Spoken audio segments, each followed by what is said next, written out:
നമസ്കാരം. ഞാനിവിടെ ഈ എറണാകുളം സിറ്റിയിൽ സർവീസ് നടത്തുന്ന സ്വകാര്യ ബസ്സുമായി ബന്ധപ്പെട്ട ചില കാര്യങ്ങൾ പറയാൻ പോകുന്നത്.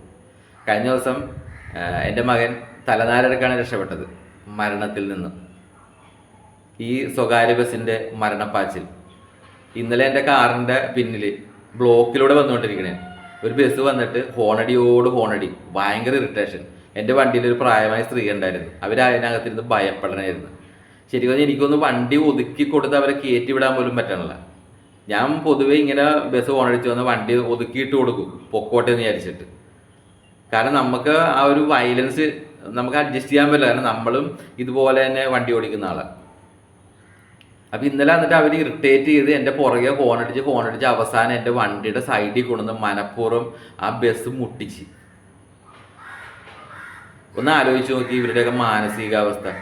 ഇവരൊക്കെ ഇത്തരം വയലൻസിലേക്ക് വരാനുള്ള കാരണം എന്താണ്? ഈ റോട്ടിൽ കിടന്നിട്ട് ബസ് ഇതുപോലെ തന്നെ ഓടിച്ച് പരസ്പരം വട്ടമിട്ട് തെറി പറഞ്ഞ് ചീത്ത പറഞ്ഞ് തമ്മിത്തല്ലാനുള്ള കാരണം എന്താണ്? മനുഷ്യരല്ലേ ആ ബസ്സിലുള്ളത്, മൃഗങ്ങളൊന്നും അല്ലല്ലോ. അപ്പം ഈ നന്മയുള്ള ഈ മനുഷ്യരൊക്കെ ഈ ഒരു വയലൻസിലേക്ക് എത്താനുള്ള കാരണമാണ് ആദ്യം അന്വേഷിക്കേണ്ടത്. എന്തുകൊണ്ട് അവരങ്ങനെ വണ്ടി ഓടിക്കേണ്ടി വരുന്നു? എന്തുകൊണ്ട് അങ്ങനെ തെറി വിളിക്കേണ്ടി വരുന്നു?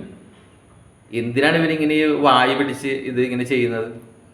അതാണ് അന്വേഷിക്കേണ്ടത്. വല്ല കളക്ഷൻ ബാറ്റൊക്കെ വേണ്ടിയിട്ടാണോ?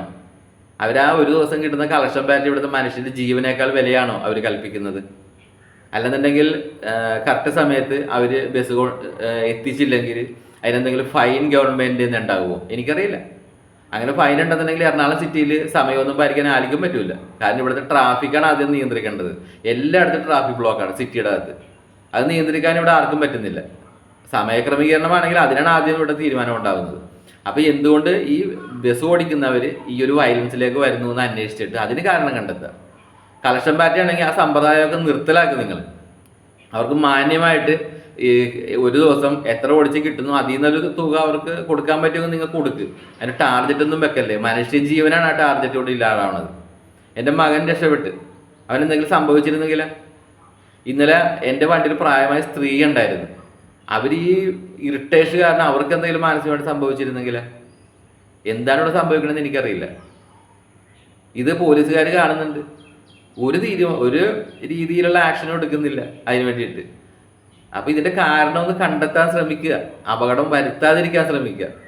വന്നിട്ട് വാർത്തയാക്കാതിരിക്കുന്നതിനേക്കാൾ നല്ലത് നമ്മൾ വാർത്തയാകുന്നതിന് മുമ്പേ അത് വരാതിരിക്കാൻ ശ്രമിക്കുക. ഇതെൻ്റെ ഒരു അപേക്ഷയാണ്.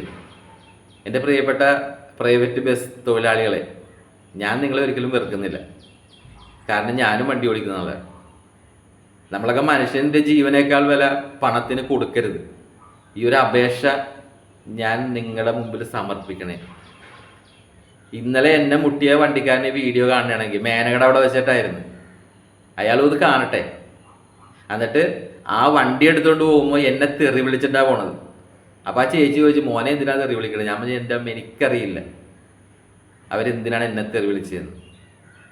വണ്ടി ഒതുക്കാൻ പോലും സ്ഥലം ഉണ്ടായിരുന്നില്ല പ്രിയപ്പെട്ട എൻ്റെ സുഹൃത്ത് ഡ്രൈവറെ.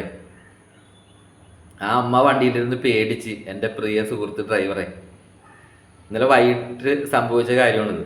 മേനകട അവിടെ വെച്ച്. ഏട്ടാ, താങ്കളത് കാണുകയാണെങ്കിൽ, എന്നെ തെറി വിളിച്ച താങ്കളുടെ സുഹൃത്തുക്കളായ ബസ് തൊഴിലാളികൾ കാണുകയാണെങ്കിൽ ഞാൻ പറയുന്ന കാര്യം നിങ്ങളൊന്നും മുഖവിലക്കെടുക്കുക. ഞാൻ മനഃപൂർവ്വം വണ്ടി മാറ്റാതിരുന്നതല്ല, സ്ഥലമില്ലാഞ്ഞിട്ടാണ്.